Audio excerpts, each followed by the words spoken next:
it's such a difficult point in the industry where you seem to have more people than ever before who want books, who want to read these books, and we have to constantly say, I'm sorry, we can't get these My Hero Academia copies. We can't get Chainsaw Man. We can't get the books you desperately want to read. We desperately want to have them in stock. We can't get them.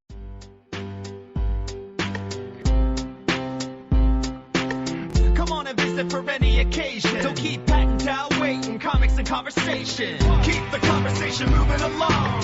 Keep reading comics. Keep your local store strong. If it's hard, then it's a job for the challengers.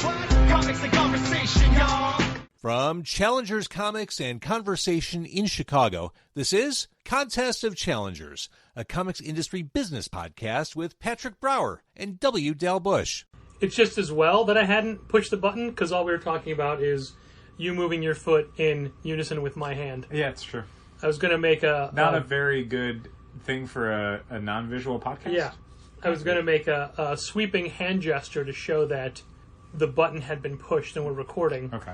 And I thought you were mimicking me with your foot, but you weren't? Just a coincidence, probably. Yeah, just okay. Stretching. Sure. So, Dal, as our work is longer and harder, the thing that we're supposed to do most of all, which is help people, becomes just a little more stressful. How's that? I think I just said. Oh, I was looking for, I guess, maybe like, here's an example, or... Oh, I see. Let me elaborate on that. Oh, you know what? You were actually... you weren't yes-anding me. You were anding me. Yes. And I hadn't... And? No, there wasn't a... So here's the thing. Just basically conversation stuff. Sure. Just trying to keep it organic and playful, and instead... Well, let me be the customer. Okay. And I come up with Green Lantern by Geoff Johns, Volume 4. Okay. Where do I go from here? Ooh, I guess Green Lantern by Geoff Johns, Volume 5, whenever that comes out. Doesn't exist. Yeah, I mean, at this point, I'd probably go over to the PRH website and be like, does 5 have a schedule yet? Doesn't. Then you're just like, end of the year, maybe? That doesn't help them to buy something right now. It doesn't. I mean, I could recommend other things if they're looking... I mean, there's kind of two ways to interpret that question. One is, I'm reading this story, what is the next part? And the answer is, something that doesn't exist yet. But the other way is to say, okay, well, if you want other Green Lantern stuff, here's the Grant Morrison stuff, or here's a different things by maybe Flash by Geoff Johns. You know, so I mean, depending on exactly what that question means. I think the question means, what do I buy that is Green Lantern related that'll still keep me in this universe? No pun intended. Yeah. So he's like, should I get Blackest Night? I'm like, isn't that already covered? I don't think so. Isn't that in these 4? That'll be in a later volume. Will it? Because I think 3 or 4 is Sinestro Cold War. Okay. So Blackest Night is another year plus from there. Well, the logical storyline next jump would have been Red Lanterns. Okay. But we don't carry those. No. I mean, there's a bunch of stuff that either we don't carry or just isn't in print anymore. Yeah. Like, you could also go like, oh, all the Green Lantern Corps stuff. Because they only collected some of that into the Geoff Johns stuff because he didn't really write the most. It was Dave Gibbons who was writing most of that. Probably all out of print, I assume. Sure. The way superhero publishing definitely works not now. on our shelves. No, I stopped selling 6 years ago, probably. Sure. And then he's like, I'm really interested in this Agent Orange character. Like, that's not his name. Yeah. Agent Orange. Well, when it started. Larfleeze. There was a Larfleeze series, which we also don't carry, but is probably out of print. Right. Same answer. So he wound up going with Blackest Night. Okay. I almost, because we have a large and growing stack of damaged merchandise, because it seems like no one can ship us books without them being just massively destroyed. It's ridiculous. I mean, it is so bad that today's order, which was only 16 books, had 12 unsellable books in it. Thank you, Hachette. And the ones that were okay were hardcovers. Yeah, of course. Yeah. More resilient. Yep. Yeah. So anyway, we have a stack of bruised merchandise, and we're not real clear with what the rules are for each individual new distributor. That's true. Well, I say new for us. So we had to beat up a Blackest Night And I'm thinking, I can just give him this. But I'm like, I'm not entirely sure we don't have to give it back. I don't think we do. Yeah. I think in general, what we've gotten from non-Diamond distributors who have sent us merchandise that was damaged in transit have basically said, just destroy it. Like, they don't want it back. They don't care. It's not... It is literally not worth the money. We've heard from a lot of other retailers that Lunar is real strict on reported damages. Mm-hmm. Well, I would like them to dispute this printing error issue of Rorschach that I just handed Dal, Oh, wow. where it's only like 4 pages in the whole book are set right. Everything else is printed too low, so there's a white strip across the top and the bottoms are chopped off. Yeah, the middle section of, I guess 2 flat sheets of paper that Ran through account okay. for 8 pages of content. But everything on either side of that. Is it just this copy? Or? It's just this copy. Okay, that's which is weird, because with a run like that, you should expect it to be a lot, unless it's just like everybody gets a random one. Mm-hmm. Are you reading that Suicide Squad ad? I don't know who this is. I read Suicide Squad comics. I don't know what character this is. She's got like a ping pong ball on a stick or something, and she's some lady, and she's got like, she looks like she came out of a D&D campaign. I don't know who this is at all. Why would you use this for an ad? Well, don't get it. Because it got you to talk about it. But like, you're literally talking about it on a podcast where at least a handful of people will listen. Go look it up. Go look up the Suicide Squad movie posters, because instead of using one of your famous actors, like looking at the credits, Margot Robbie, Idris Elba, John Cena, Joel Kinnaman, Sylvester Stallone, Viola Davis, hell, even Jai Courtney or Peter Capaldi. You would never They use this lady, and I don't even know what character she is. You would never use John Cena in an ad. Because you can't see him? You can't see him. That's true. You just see that floating Peacemaker helmet. Yeah. But at least that's the guy who in the movie wears a costume where you can go, oh, that's Peacemaker. Sure. Or you can look at Harley Quinn, Captain Boomerang, King Shark, Polka Dot Man. There's a whole lot of options. Using this... Are you sure that's not Pete Davidson? Oh, is she... Oh, are these rats coming off of her? Oh, is she Ratcatcher, I guess? Yeah, she's got to be Ratcatcher. Come on now. I guess. Because you know Ratcatcher's in the movie and presenting as a lady. Why does she have a ping pong ball on a stick? What does that have to do with rats? You know what you should do? Is that what catches the rats? You know what you should do to find out? Watch the movie. I mean, I guess I will now on August 6th just to give context to this ridiculous poster. Anyway. Once again, a good audio content. I really want people to go up and go to the internet and look at movie posters for James Gunn's The Suicide Squad. Well, now I have to look. To find the Ratcatcher poster and understand that of all the characters and movie stars that are appearing in this movie, this is the character they went with for an ad in the back of DC books. It's like DC bid the lowest on movie posters, so they got like essentially the Slipknot of the new movie.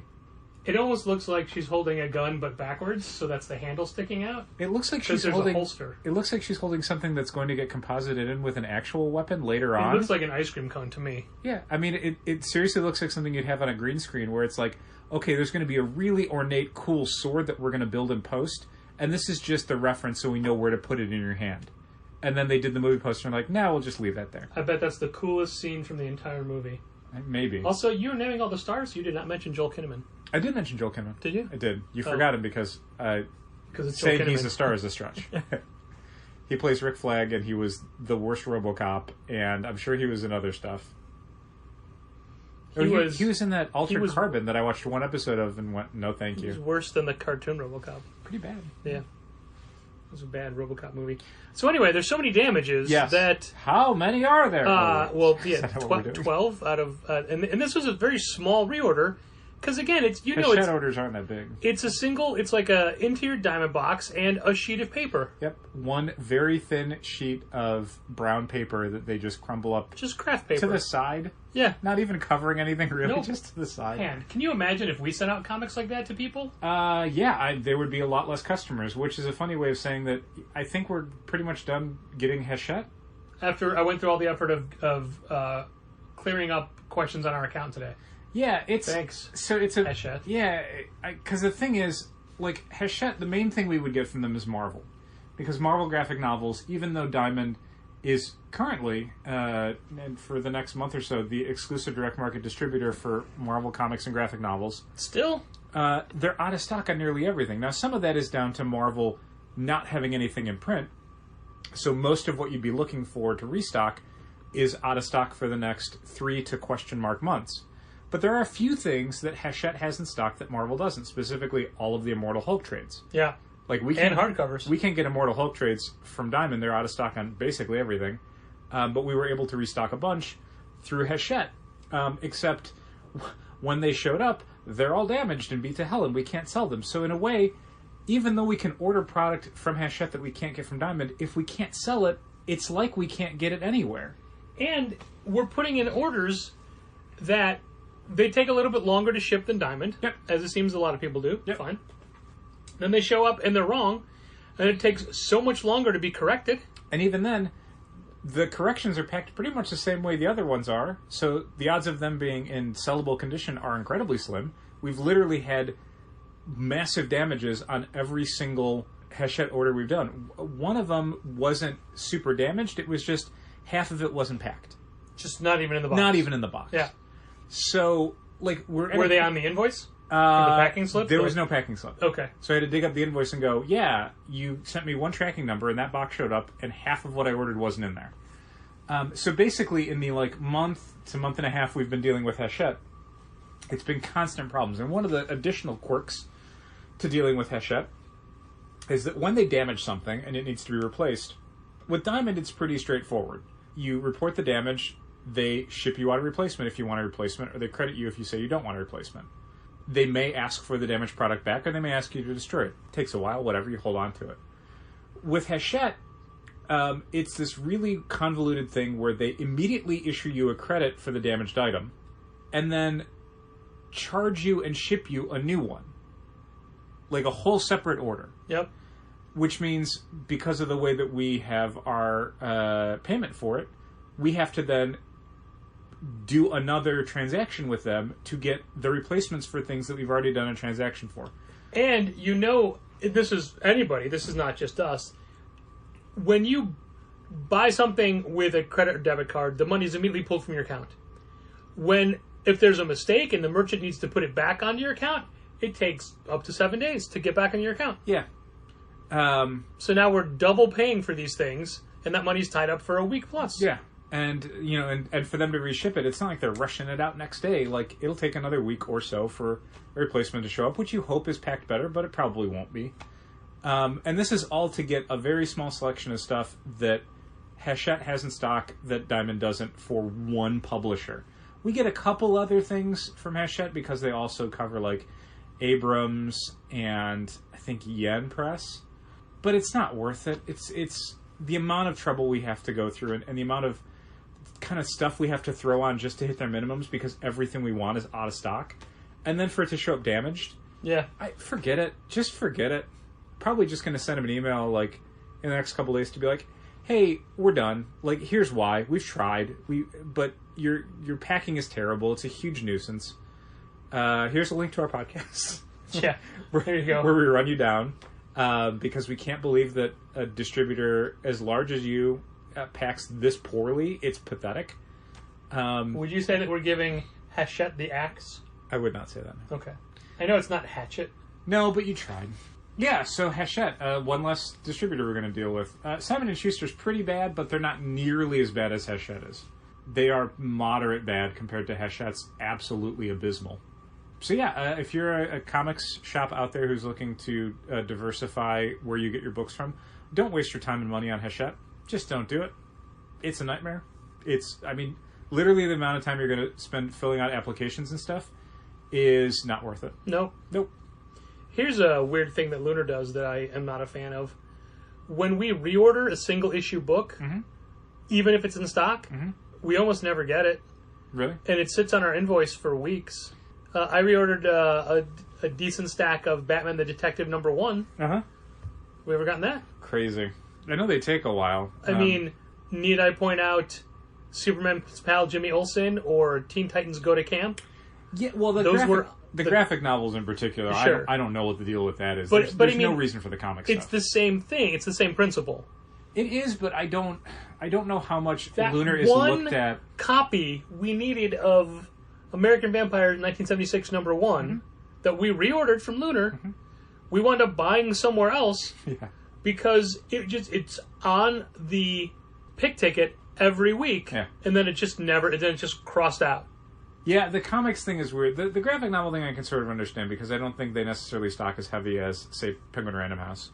Yeah, but they make a point of saying out of stock. Right. So when you order a thing that's in stock, you just never get it. You'd expect, and it's going to be worse for the next 3 weeks because they're moving their warehouses. Yeah. So it's basically anything you reorder is not going to get packed.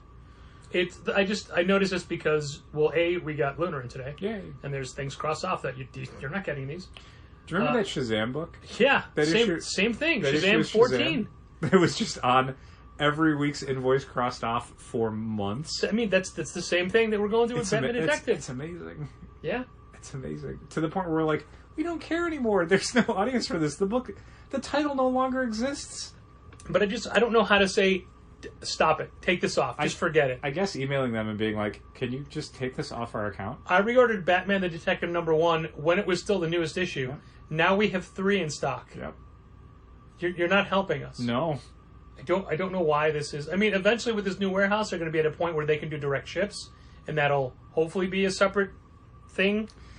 Yeah. But it doesn't. I don't know that we would utilize it a whole lot. I mean, depending on what the shipping costs are. Mostly because, like, we wouldn't get graphic novels from them. We'd get them from PRH. Sure, and but comics, they're almost always out of stock on. Like, I will frequently, when we do sell out of something, like, week of release for DC, I'll go into Lunar and be like, maybe we can get a few copies, a few weeks from now. It's never available. Whatever we're out of, they're out of too. You know what we absolutely can't get more of? Nice House on the Lake #1. Nice House on the Lake #1. Oh, I wouldn't even thought to check. I checked They're on absolutely going to go back to press. Wednesday. Well, they haven't announced it yet. No, but they have to because they sold out. Yeah. Oh, for sure. Yeah. I mean, they have to have sold out if Lunar doesn't have any in stock of either cover. But just in general, like, I would not have checked because there was zero chance in my brain that they would have, like, a stack sitting around. Like, it wasn't moving. Like, the only stuff we can ever get is, like, if inexplicably, like, the 1 or 2 copies we order of, like, Suicide Squad 5 sell out. Like, they'll probably have that. But, like, a #1 issue? No way. A hot issue? No way. You know what's almost killing me about DC now? This week, we're already sold out of Green Lantern, Justice League. And these are books, when they came back, nobody cared. No. But if you look at the shelf for, like, Justice League, we're out of everything except for, like, the first issue back from Bendis. Yeah, and that's because they gave us a bunch of bonus covers. Yeah, but, like, the rest of them, although we might have 59 in the back and the restock stuff. That might be worth looking at. Well, we have multiple issues. But, like, 60 and 61, like, those, we had people the last month suddenly getting, like, 3 and 4 issues of Justice League.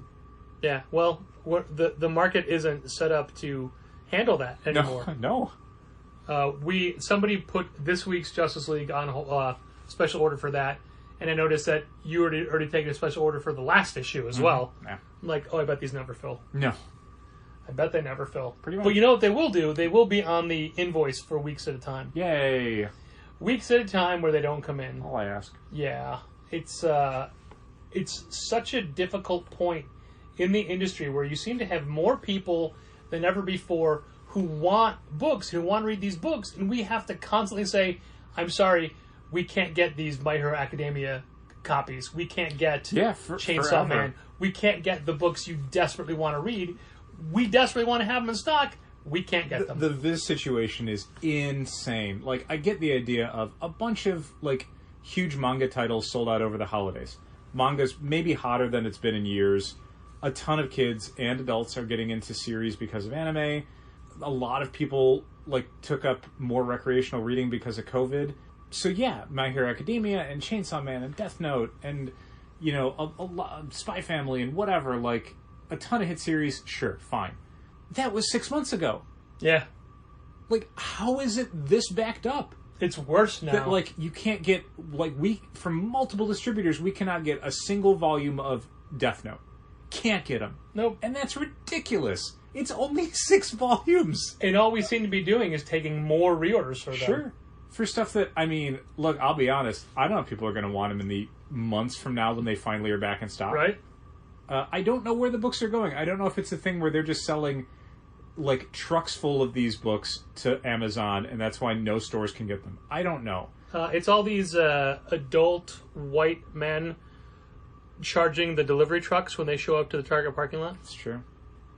Did you see that this is probably outside of your interest, but graphics cards are a thing that's super difficult for people to get right now? Graphics cards? For computers? Oh, sure. A graphics card makes the games on your computer look a little better? I know what a graphics card is, but with what you said, I thought of some collectible trading card that has graphics on it. I'm like, for what property? No, but... like, Yo MTV Raps cards from the 90s? Like, yeah, those... what are we talking about here? Maybe those are worth thousands of dollars a box now. But graphics cards for the last year have been incredibly difficult to get because of... Everybody wanted to play video games when they were in the pandemic. Yeah, but also like COVID and chip shortages and whatever. But chip shortages. The other thing is because people who are mining for cryptocurrency use graphics cards because of their processing power. So, these shortages. There was a Micro Center, which is like a computer superstore, in... I know that was for the listener, not me, because I absolutely know what a Micro Center is, and Sure. I believe we've been there. You and I have been in there together, yes. To get stuff for the store. In Texas, I want to say. And there's video of a literal mad dash from the parking lot to the store to get a very small supply of graphics cards. Like, people running like it's Pamplona. It's crazy. It's so disturbing. Yeah. And that's happening all the time now. For everything. G.I. Joe figures. Target has the exclusive to do a subline for the G.I. Joe classified 6-inch action figures. Oh, take that, Walmart. And it makes G.I. Joe fans insane because the figures, basically like a Target will get a case of 4 figures. That case of 4 figures will be bought by one person, flipped online for 2 or 3 times the sticker price, which means G.I. Joe fans can basically never get a single Target exclusive figure for less than multiples of retail on eBay, and that's just how they can get them. It's that or nothing. So, like, there was a recent fan event earlier today, and yeah, I mean, it's Hasbro showing off these cool figures, and fans, dedicated hardcore fans who are like, I will never be able to get that for less than $40. Yeah. Like, that's just, you can say that the SRP is whatever $22 Target's supposed to sell them for, but the going rate on eBay is like $40 to $50, and that's the only place you can find them. And it's like, that's been going on for a year. This isn't like the first wave of figures for G.I. Joe that have been released to Target that fans are upset about.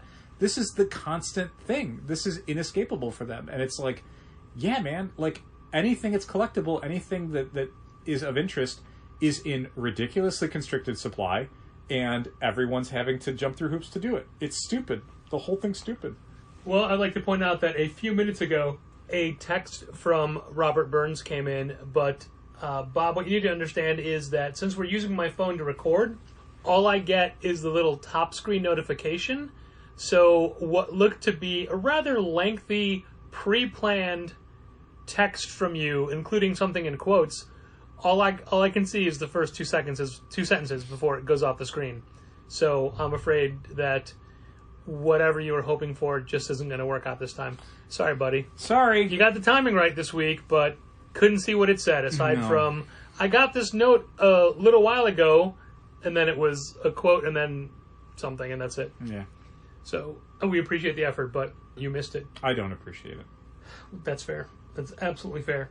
It's a new month, and it's now time to thank our Patreon supporters, including our annual patrons, Becca Hilburn, Brent Helt, Dal's mom Diane Bush, Jose Villagomez, Josh Crawley of Westfield Comics, Michael Romanenko, our patrons that have created their own tier, Andrew Drewtroit Comics Aaliyah, Christina McChrystal, Bridget K. Neville, Chris Burton, our other generous patrons from the Say My Name tier, Arun Singh, Social Media Vampire Ben-Hur Benedict Calaguas, Chris Carr, Christopher Haith, Don Cardenas, Drew Triner and Ashley Edwards, Challengers Reservist Fallon Mackerline, my brother George W. Brower, Heidi D., Jacob Sorelli of Kamikaze in Tel Aviv,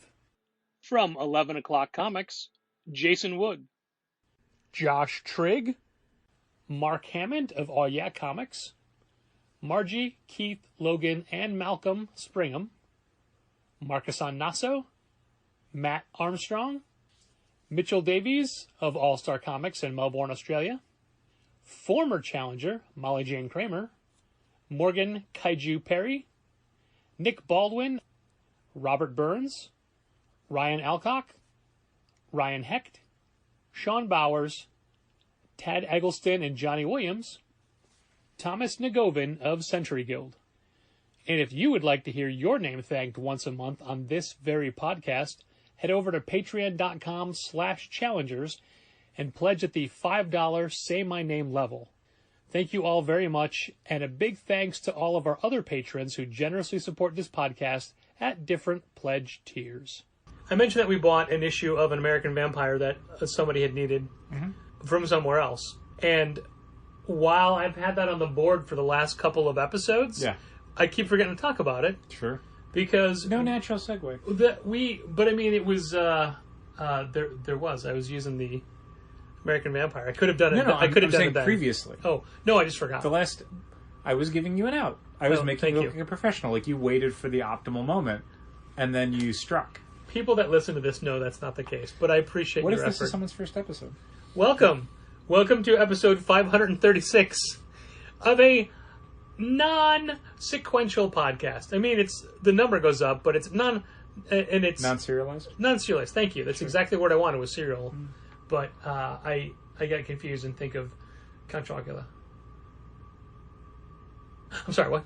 Yeah, we're both thinking about Count Chocula. Yeah. So you don't need to listen to these in order. In fact, the older ones might be a fun little time capsule. I can't even imagine. Sure. Not the first 2 seasons of interview ones. Those are too weird. Those are too weird. But anyway, when we were going to the suburbs to stock up on boards and other supplies from Southern Hobby out in Glendale Heights, on our travels, you had noticed a comic shop, and we decided to check it out on our way back. Yeah. And we did, and that spurred... And we also did Raising Cane's. Yeah, but I wasn't going to I just want to mention that. It was pretty good. I thought it was okay. Which one was it? Pretty good is not okay. It was okay, and then the more I think about it, I think, maybe pretty good. No, go with your gut. Yeah? You were unimpressed. It was all right. Highly unimpressed. I would get it again if it were easier to get to. Yeah, but... It's not easy to get to. There's also other things you'd like better. True. Things that give money to the wrong places. I can't imagine. Anyway, it led to a much broader discussion about comic shops on the way home, and I wished we had recorded it because I thought it was a really insightful discussion that you have no recollection of at this moment. I think I remember bits and pieces of it. I think one of the things that we talked about was the idea of, like... Well, I mean, we're going to... You remember more than I do. That's sure. good. That's great. So, we go to the suburban comic store, and we get there, and there's a back in 5 minute sign. And we wait for... And they had a McDonald's in the parking lot, and that's such a, like, that reminds me of Bolingbrook. Oh, I didn't even notice that. Yeah, I mean, that was one of the neat things about working at the Bolingbrook Graham Crackers for, like, a swap day or something, was, like, they had a McDonald's in the parking lot. See, what I remember is literally the Dolly Madison store next door. Hostess. It was the Hostess Day of Treats, wasn't it? At first, it was just Dolly Madison. I remember it being Hostess because you could get, like... The factory outlet store. That's sort of not super fresh donuts for, like, dead cheap. But no, I mean, for me and my fast food obsession or lifeline, one of the two. But proclivities? Proclivities makes it sound far too optional. But like that was the thing where you could put the back in 5 minute sign up when the store was empty and then just run across the parking lot to get McDonald's, then run back. And that was the thing that I didn't really have the option of doing in, like, Downers Grove, where I was working at the time, because there was nothing next door. Like, there was a Subway kind of down the street, but that took a little longer, and... I mean, there were places. There was a Brass Bagel. I couldn't run to it. Sure. Like, I mean, you also wouldn't. I would occasionally get, like... What was across... Was it Sal's across the street? Salvatore's? Salvatore's at one point, but I wasn't really working the store by myself at those points. Okay. But anyway, so yeah, the idea of, like, a comic shop with, like, a McDonald's in the parking lot was kind of... It was a very specific nostalgia for me of, like, oh, yes.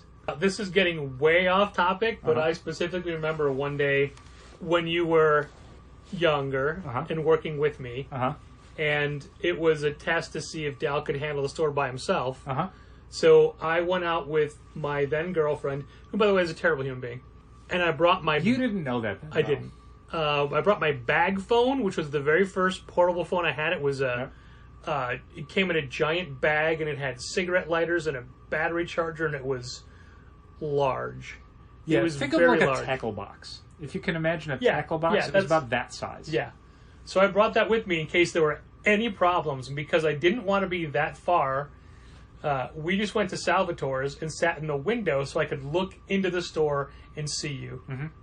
And that was my first instance of, can I trust the store to him? To this child. This actual child. You were not a child at that point. I was a fan of the cheese fries at Salvatore's. They Sure. were pretty good. I'd get those pretty regularly. And like we were gone for like a half hour. Yeah. Like, is it okay? Did the store burn down? Yeah. I could physically see it. Anyway. So back in 5 minutes, I was up at the shop in Glendale Heights. So it was up for a little while. And after about 12 minutes, I'm like, we should just go. And you're like, let's give me a few more minutes. And then you said, you should at least look through the window to see what the store is like. Yeah, because at that point we were just kind of hanging out in front, and there's posters and stuff, and they had some interesting stuff in the window as far as like the new books this week, which I thought was neat. Well, this time it said not for sale, for display only. Sure. But anyway, the point was look in the window because we may just be leaving anyway. Right. And the first thing I saw was a display of embroidered hand towels with a Captain America one. Like, okay, we definitely have to go into the store. Can't leave without that. I wound up buying 5 towels. Yeah. So the guy eventually comes back and opens and thank us for waiting. Yeah. Fine. The experience in that store was very different to me. First and foremost, there was no sound. There was no radio, CD player, television, DVDs, or whatever. So it was just the sound of you and I and the person who was working. And for the duration of our visit, it was just the 3 of us. Yeah, I mean, it was a Thursday afternoon in the suburbs. Yeah, so we're talking about like 1 o'clock. Yeah, and it's a thing that I think neither of us have really... It's something we've gotten used to with Challengers, is that we are a little bit less of a destination store, that we are on a major thoroughfare, and there's a lot of car and pedestrian traffic. So we will get people just wandering in, not people who are there specifically to get their subscription stuff or to buy a specific product, but who are literally just like, oh, I saw a comic shop, let me go in. That's not the case for a lot of suburban stores.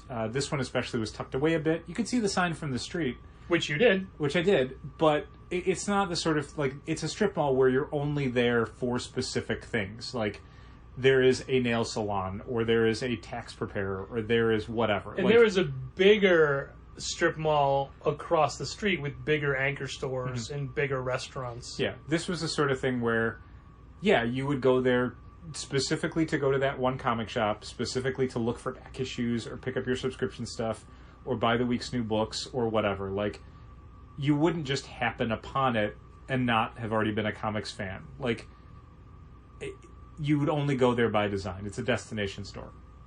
And it's I can't remember if the store next to it was a dentist office or a tax preparer, but I do remember it was John Petrucci. Sure, like an insurance agent maybe? Who was the guitar player from... Or like a realtor. Dream Theater. And I'm like, wow, he's moonlighting here in Glendale Heights. Yeah, it was just... I thought he lived in Nashville. Yeah, just an office space. It wasn't... Again, there weren't like a lot of like complementary businesses. Not to say that like an ATM and a barber are necessarily complementary businesses to a comic shop. But, you know, where we are on Western Avenue, it definitely feels like, more so on the weekends, but certainly every weekday, I'll have people come in who are just like, hey, I saw there was a comic shop here, I wanted to stop in. Sure. Yeah, that wasn't to be seen, I guess. That wasn't the case for a suburban store, and it wasn't the case for the store that we were at, where, yeah, like the 2 of us were there for about 10 or 15 minutes inside. Side note, Alternate Reality Comics in Vegas is moving, and they've been in the same spot for 26 years. Oof. They're moving into a mall right next to a very large toy store called Rogue Toys. Cool. And it was the Rogue Toys. People were like, come on, you got to be next to us. Come on. Sure. I mean, like that is an amazing double act shot. Absolutely. Yeah. I mean, assuming Alternate Reality isn't like a huge toy store. Yeah, the only thing is, like, if we had moved in next to... If a toy store came in next to us, it'd be like, oh, you carry Marvel Legends? Well, that's the thing. Like, way back in the Chapter 0 days of Challengers, when we were looking for a spot, we were kind of thinking, like, what neighborhood do we want to be in? Like, you were really enamored with the idea of, like, opening next to Rotofugi. Yeah. Where they were at the time. Yeah. And then it turned out Vigilante was, like, down the street from them, so it's like, well, that doesn't make any sense. And then Rotofugi moved. And they moved anyway, and then Vigilante went away. Vigilante went away. Yeah. But the idea of being next to Rotofugi, it's like, oh my god, this is... And if it was a store like that... Total like, cross-pollination. We wouldn't really have to stop carrying anything, because it's like, they don't carry Marvel Legends. They're not going to carry statues. Like, that's not their store. But they are complementary enough where it's like, a lot of the people who go to Rotofugi would go to Challengers and vice versa. But yeah, that wasn't the case for this strip mall store. The inside, predominantly back issues is what it felt like. I mean, it took up a ton of floor space. Boxes everywhere. But they still had a lot of toys. They had a lot of used toys. They had some statue cases. They had a bunch of new comics. They had a weird selection of graphic novels in that there were a bunch of things that were like out of print, but yet I didn't feel like there was a real deep stock of current hits. Sure. Well, I'm going to sum it up this way. Yeah. I bought 5 hand towels. Uh-huh. I bought a Christmas present for a friend. Mm-hmm. We found a Beta Ray Bill action figure for Andrew. Uh-huh. And then we got 2 comics that we needed off our list. Yeah. So we found stuff to buy. Mm-hmm. And it wasn't a challenge. It wasn't like, oh, what are we gonna buy? No. And it's always fun to be in a comic shop, and it's you're always looking for something you've never seen before. I'll go into any brand new comic shop. Yeah. Anyone. And this store had things that I hadn't seen before. But what we came away with was the idea of, it seemed like a very suburban comic shop, i.e. the kind of store that we worked at for a very long time. Yeah. And it's related to those stores, technically. It's a couple of generations away from a graham cracker store. Yeah. It was a graham cracker somebody store. Somebody who bought a graham crackers, who then sold it to somebody else, and so on. And moved it, and then sold it again, kind of thing. Yeah. But, I mean, that doesn't mean you keep a layout when you buy a store. Who knows? No. And I don't ever think that was a graham crackers in that... That was never graham crackers in that location. No, and the layout, I mean, is a very back issue store layout. You have a ton of boxes. They take up a lot of space. There's only so many places you can put them, so it's mostly folding tables in the middle of the store.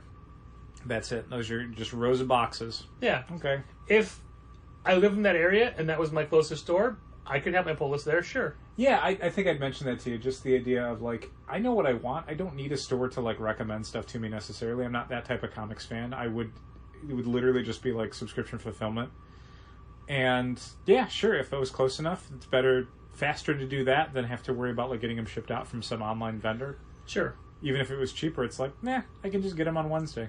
But it made us realize what a whole different... I don't want to say dichotomy again. I think I've used that already today. But how... And I'm not saying our store versus their store.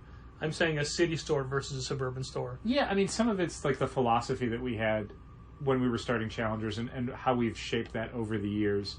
Like, one of the big things is, like, we don't do back issues, really. Like, our back issues now are $1.99. They're mostly stuff that comes off the shelves. We don't buy collections. We don't price stuff up.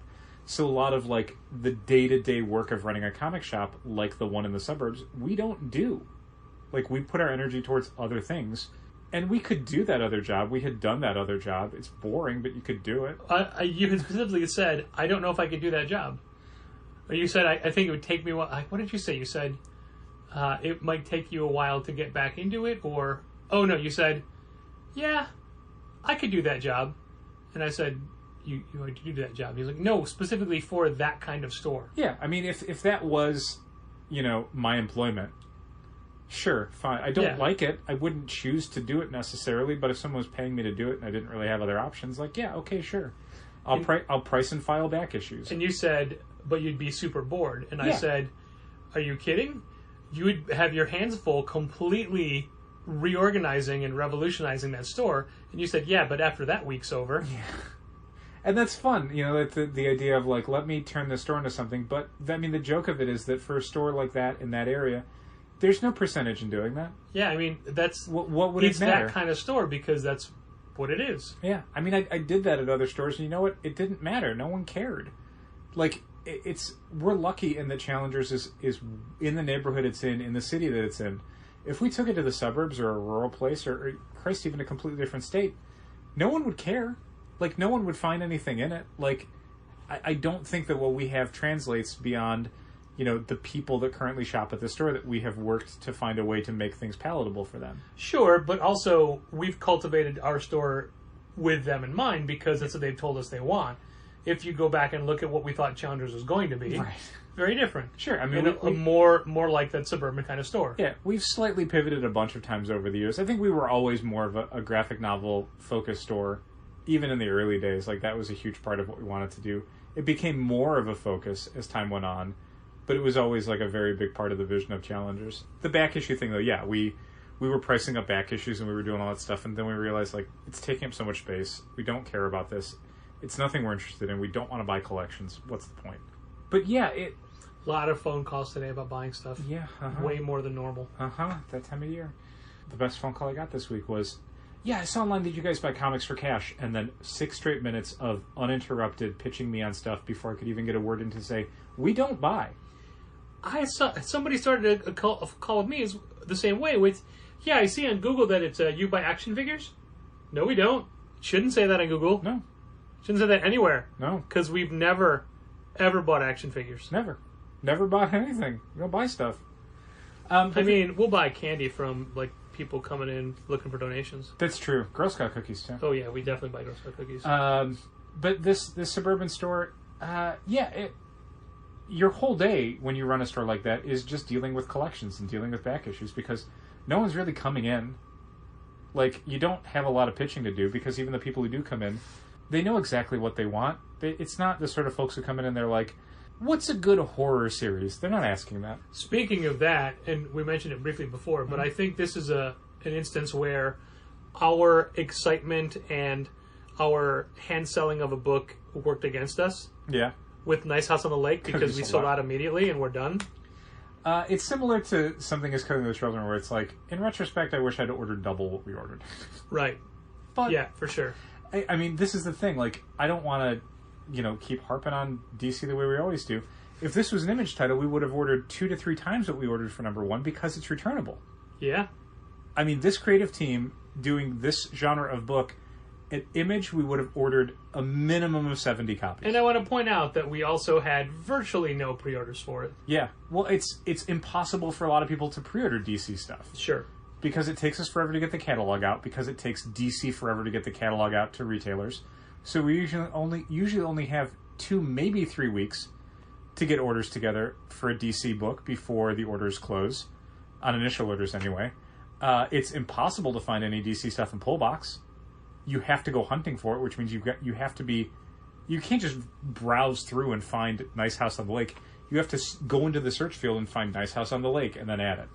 Yeah, the whole thing is stupid. And as always, for a company that works so hard to unify communications across all channels, no one knew about Nice House on the Lake before it came out. We didn't tell people. They probably did give us a PDF. I just never looked at it. I mean, if they did, you'd have to go into Box and get it, and I just find that whole system really cumbersome. Yeah. What's wrong with the Dropbox link? Jesus. You have to get a code texted to your phone, but there's 2 of us. So if you're doing it, it texts it to my phone, so I have to send it to you. I read every Boom PDF they make because you just click the link and it's a Dropbox link and you download it and you read it wherever. And they update it every week. I do the same thing for Image stuff. Yeah, how was Vinyl number 1? I haven't read that yet. I did read Echoland's number 1 though. Yeah, and what'd you think? Great art.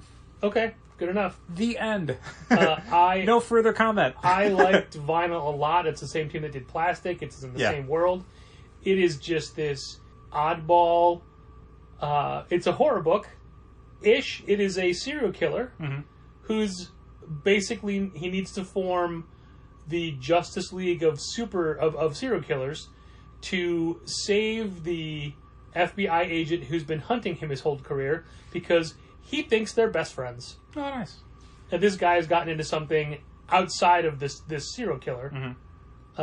So he thinks they're best friends. He's got to go save he's got to build a team to save his friend. Sure. Which is adorable. Yeah, for a violent, horrible killer. Doing like just basic watermark PDFs, like, you don't need to do more than that. There's no reason to make it so difficult to read previews of upcoming comic books. They don't contain winning lottery numbers. Right. You don't have to be that cautious about it. who cares if, like, More Than Retailers reads Nice House on the Lake #1? It's a good book. There's things in it I wouldn't want to spoil, but you know what? If they got out there and it made people interested in the book, maybe it's a good thing. Yeah. The idea of making it this hard, I would definitely caution people like James Tynion against releasing stuff like this through a company like DC if you can avoid it. Go with Boom. Go with Image. Go with a company that's going to actively promote your work and make it easy for retailers to take an aggressive stance on it. Boom guaranteed books are returnable on an affidavit. Image is, I think, also still affidavit returns for issue 1s. Yep. Image no risk #1s. And so we order really high on them. We ordered way higher on a book like Made in Korea than we would have if it were coming out from DC. For sure. Because we have to think, like, what's the worst case scenario? What if no one cares? You order that number. When at another company, it's like, what's the most we could sell? If it's something we like, how long could we push this for? Like, wouldn't it be great to not be out of Time Before Time for, like, 4 months if you can avoid it? Yeah. To keep having copies in hand to sell to people? So, yeah, doing something where it's A, not returnable, and B, poorly advertised, and C, you make it hard for retailers to actually read the book and understand that it's good and they'll want to sell it. Ridiculous. Pathetic. We have a signing coming up this Wednesday. June for 9th. 6 sidekicks of Trigger Keaton #1 with writer Kyle Starks, artist Kyle Starks. Russell Boy Kyle Starks, The Revolution will be serialized. artist Chris Schweizer, and we love the book. You've heard us say it a million times. Mm-hmm. And we ordered really high. You know why? It's returnable. And they gave us a really easy to read PDF. Yeah. There was just this email that came out from Image that said, hey, here are the new #1s for the month. Here's PDFs here's for the multiple first issues of all 3 of them. issues of this book. And we're like, great, thanks. And I read it and I went, oh my same God. thing with Time Before Time. Patrick, 6 sidekicks of Trigger Keaton. Same And you thing went, with Good Asian. Cal, 6 sidekicks of Trigger Keaton. Yeah. So those are books we ordered high on because we had to read them ahead of time, and they're good. Yeah, again, Made in Korea. Like, that's one that I read the preview of, and I'm like, oh man, this is really good. And I did not think it was going to be good because I didn't know the creative team from anything. It looked hard to understand. Like, It looked sad. It's a little sad. I mean, it's basically Alex Nada, but like for parents instead of a couple. Okay. And that's what makes it good. Is it has that Alex Nada thing of just there's a larger mystery and whatever. Same thing there was for Alex Nada, but Made in Korea has this thing where it just feels very personal. It feels like a story that's about, you know, real human emotions and the sort of fragility of that. Like, that's really interesting in a way that isn't just like huge turns in the story and massive reveals and whatever. It's just a good comic book with a sci-fi twist and a sci-fi layer on it. Look at that. Juxtapose that with an email we got this week from a small creator, a self-publisher, pitching their book, and they're like, here's the first 2 pages from the issue. Yeah, it's not enough. That does nothing for me. I don't care. Yeah. It's Sorry. it's like showing me the cover and like 4 unlettered art pages. Yeah. I don't care. Yeah, it's a basic thing that it's hard to believe that DC is a publisher. I mean, and I'll go ahead and say Marvel didn't even give us anything. Like, I think you can maybe request some preview things from David Gabriel if he feels like it, I guess. But like, they're not going to give us Planet Size X-Men #1. They're not going to give us Inferno #1. They're not going to give us What's whatever's really weird coming about down the the PDFs we got from Skybound or Trigger Keaton, Sure. right? So we read the first 3 issues. You go to Diamond's site, they're not on there. No. They should be tied into those books so other retailers can read them. You would think. Again, this Because I is know all a stuff lot where, of like, people that don't make get it these easy. emails. Make it easy. Yeah. Andrew had asked, he's like, hey, you keep raving about it, can I read it? And I'm like, yeah, so I'm going to pull it up on the... Oh, no, it was Time Before Time. So I had to pull it up on the Diamond site, because we got the first 3 issues from Image directly, so it's Right. like, all right, I'm sure Diamond has them. No. Nope. Yeah, these little roadblocks, they might not seem like a big deal, but they are the difference between a store ordering, 25 copies and ordering 75 copies. Like, they matter. They absolutely matter. Like, For sure. returnability and previews. And, I mean, yeah, I would love it if DC promoted the book better in a way where we had people not just getting from us, hey, this is a good book, but actually getting some information from outside our own ecosystem to say, oh, I heard about this book, I want to get it. Because we have that happen with other books. So I know that people are getting news from other places somewhere. A ton of the people who order things like Batman Fortnite and Last Ronin, they don't shop with us normally. They came in for those books. Even Stray Dogs. We had people come in for Stray Dogs because they're like, I heard about the Stray Dogs book. I want to sign up for the subscription service to get Stray Dogs. So even Image can do it. Like, Sure. But yeah, I wanna... DC, a major publisher with an actual theoretical marketing department, nobody knew about this, and this is James Tynion. He's the guy doing your Batman comic. He's the guy doing Something is Killing the Children. He may be the best writer in comics today. Like, and that's the extra joke, is like, Something is Killing the Children is on such a crazy hot streak. If this book had come out from Boom, Boom would have pushed the shit out of it. Yeah, Boom would have been like, here's the new horror book from the guy doing the biggest horror book in the industry. Did we talk about this? The sales numbers for Something is Killing the Children number 16? No. Any guesses? I don't even know what 15 were. But I mean, that was the end of... Like an arc, sure. Yeah. I mean, just what do you think is doing in the industry? 20,000 copies. 155,000 copies. That's amazing. Yeah. That is amazing. Yep. And it's been going up. There's more people who've been experiencing the book and catching up on it, and... All we have in stock are the 8th printings of number 1. Yeah. That's it. I wanted to dust off this old chestnut, whereas a million years ago, back in the day, when we were just embryos in this business, we were given a PDF of a new image book, and we both read it and said, oh my god, we need to take the initial order we have for Saga number 1 Keep going. and add 100 extra copies to it. Yep. Imagine if we had those, if we doubled it. Oh my god. Doubled that number. I mean, that's the thing. Like, there's so many books where... Like, it's one thing for Saga where it's like, we took what we thought was a very aggressive stance on it, and it was at the time, relative to everything else we were ordering. Like, 150 copies was ridiculous. That wasn't the number. Wasn't it? No. Was it 250? No. Was it 200? Well, I wasn't going to say on the podcast, but yes, it was 200. Okay, I don't remember. I mean, that's years ago. Who cares? Sure. If someone's going to take that data point and completely, like, reverse engineer our business model and then put us out of business... We sell You less earned than... it. You earned it. We sell less than 200 copies of Saga now, especially in the last 3 years. Yeah, 0. We sell 0 copies of Saga now. Single issues, we mean. Yeah.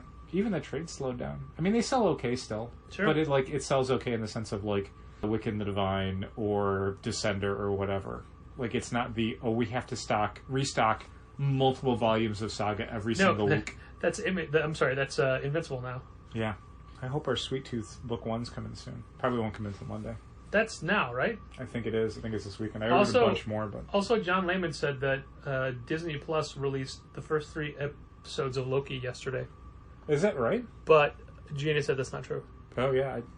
I thought for sure it was Wednesday. This coming Wednesday. But he said that it was like, oh my god, they released 3. Like a stealth release? Yeah. Yeah, that's in 3 as well, not... Yeah, that's not one. usual. Especially for something that's probably like 6 or 8 episodes. Like, that's almost half the season. Why would he be so mean? I don't know. What were we talking about? We were talking about Saga and how much you miss it. Yeah, I do. Yeah, I miss it less because it's been 3 years. I'd have to reread the entire series. Yeah. I mean, I don't want to be like cruel, but yeah, I kind of got over it. And I wonder how widespread that feeling is going to be. Like the people who were super fans of it 3 years ago, what percentage of them comes back? I don't think it's 100. I think it's probably lower. Yeah, I definitely think it's going to be lower. But like, how many people have gotten into the series over the last 3 years and will replace them? Over the last year, especially. I don't know. Podcasts make everything better. Imagine 10 of Chicago's best podcasts on vinyl. I'm James Van Osdell, and if you love podcasts like I do, including this one, consider pledging to make Phonation happen. Phonation, a Chicago podcast compilation, is a 10-track vinyl-only release that's raising funds through June 25th. Search Phonation, PHO Nation, on Kickstarter or Google. Thanks for listening to and supporting Chicago-based podcasts. It has been officially 1 year since we reopened after the city of Chicago shut down. Oh, yeah. It was June 3rd of 2020. Was that a Wednesday or a Monday? It was, well, June 3rd is when we opened. Oh, okay. Was it a Wednesday? Yeah. Okay. We could have opened that Monday, but we decided to wait until Wednesday. Sure. Because, New Comic Day and all that kind of stuff. Were there new comics then? I guess there were. Not a lot. Yeah, the comics started up again the last week of May. Yeah. We had to do 1 week of new comics when they were in the shutdown, and also because the month of June I think was the 1 week of Marvel comics followed by a week of Marvel trades, and then a week of Marvel comics, and it was like not until July that things started to be more regular sized weeks. But I mean, you should remember it more because you were doing it all by yourself. I don't remember. I didn't start driving again until the end of June. I don't remember. But anyway, it's been a year. A year. It's been a year with our reduced hours. Uh-huh. We're open to, it's just 11 to 5 every day, except 7 on Wednesdays. Although back at the time, we were closed on Sundays. Yeah, it wasn't until July or August that we reopened on... I think July was Sundays. Yeah. And then we were like, August, we'll go back to regular hours. And then we were like, no. Yeah. No, we're not doing that. But also, we're at a point where the city of Chicago is saying that next Friday, everything's back to normal, for the most part. Does that mean no masks inside? Well, I mean, masks still required on public transportation. Right. And hospitals and things. Okay. But then it's up to the discretion of individual businesses? Yeah. Okay. So, I put out a poll on Twitter. Oh. No, don't do that. Don't Okay. make that noise. And it was basically, there's 3 choices. And it's laid out like, hey, masks, like the city of Chicago's going back to normal. Will you feel comfortable in Challengers specifically without a mask? And the choices, and then it said, also, we have a lot of younger readers that shop with us who are not eligible to be vaccinated, who we're worried about their safety. So here are the choices. Choice number 1, no, not yet. Meaning I don't want to stop wearing a mask. Right. Choice number 2, yes, free my face. Okay. Choice number 3, I'll do it for the kids. Okay. It's basically 75%, because it's basically 2 yeses and a no is the way I rigged it. Because I'm doing it for the kids. It's 2 no's and a yes. No, I do it for the kids, mean I wear the mask. Right, but well, that's the thing. Yes means I don't wear a mask. Okay, fine. Let's just say mask or no mask. Right. It's 2 masks and 1 no mask. It's 75% masks, Sure. 24.9% no masks. Yeah, you definitely rigged it with but Yeah. the children, and it's like, well, I'm not voting to give kids COVID. No. 24.9% of the people still voted that they don't want to wear the mask. Sure. But I mean, you know what? I thought that was low. I thought that was much lower than I was going to get. So I thought that was hopeful. Yeah, I mean... Because we've always said that we'll follow the city guidelines. Right. Well, the city guidelines are now, do what you want. Well, and this is... It's going to be a problem, I think. I mean, not a huge problem, but you're definitely going to get more people feeling reluctant to keep wearing the mask when it's like, I go every other place and they don't make me wear a mask. Right. Why do I have to wear a mask here? For the kids. Especially when you're, I guarantee you're going to have adults coming in with their kids, none of them wearing masks. Yeah. Yeah. So it's like, how do you tell people then, hey, you have to wear a mask for this kid that you are around 24 hours a day, and the other 23 and a half hours you don't wear a mask around them? Sure. So there's 2 questions here. Uh-huh. 1, when do you think we'll stop requiring masks to be in the store? And 2, when do you think you'll stop wearing a mask in the store? The answer for 2 is at the same point we do 1. I'm not going to ask people to wear a mask and then not wear a mask inside the store.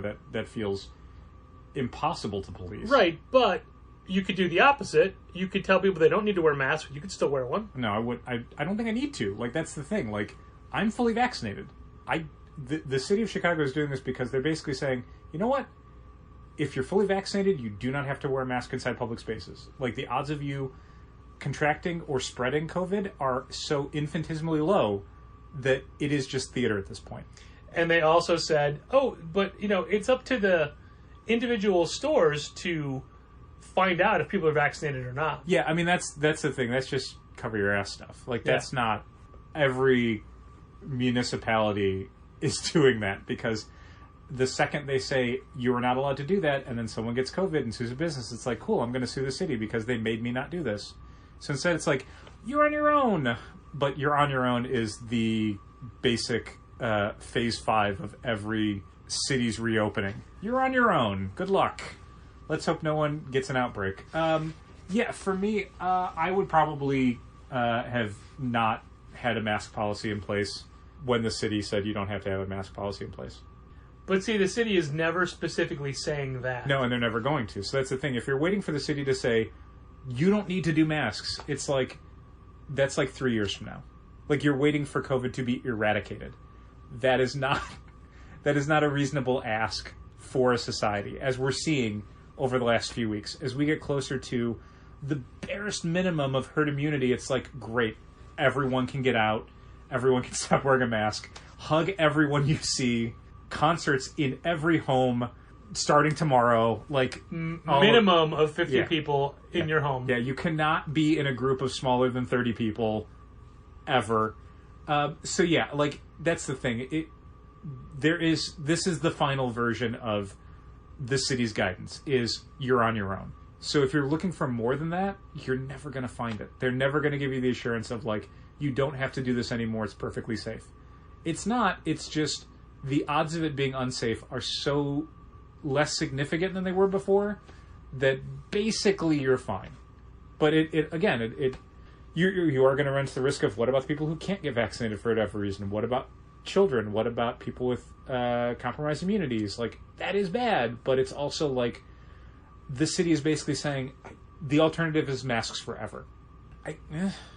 Or at least for another year. And that is, as a society, none of us have the will to do that.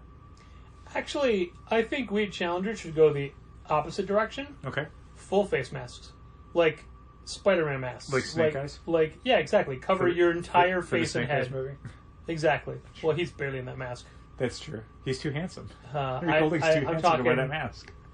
Full Deadpool, you know? Okay. Just cover your entire head. Sure. Yeah. I like that idea a lot. Okay. Although, were I to do that, I might not get compliments like I got today. Around 3 o'clock, I ran out to do an errand. Uh-huh. And as I was walking back from the liquor store with my arms loaded down with supplies for reasons, mm-hmm. I also had my earbuds in. Sure. And as I was... And I'm not looking at people, I'm just trying to make sure that I don't drop anything, and also my earbuds don't blow out because it was very windy. Oh, wow, okay. So somebody was approaching me, and as they got even with me, they said, "Oh, I really love your hair." And I'm like, "Wait, what? Who said thank?" And I just like turned and said thank you, but I never saw who it was. Patrick's got new hair. So it's the same hair. It's the exact same hair. Completely different. Nope. So my point is, if I was wearing a full face mask, people wouldn't have been able to. That's true. See that. Or even a cap. So I need to. If you've been wearing a baseball cap, yeah, you wouldn't have been able to see. Well, I could stick this part out the back. That's but true. They probably wouldn't see that. They wouldn't have seen it head on. You wouldn't have gotten the compliment if you'd been wearing the hat. That's true. Unless they really like the hat, too. Well, it would probably just be an Army of Dead hat. No, it would never be that. We're also out of the hats. Really? Yeah. Wow. Finally. People really like the free hats. Sure. They gave us a lot. They really did. We still have plenty of posters. Plenty of Army of Dead posters rolled up in little tubes. People to come and take them. Yeah.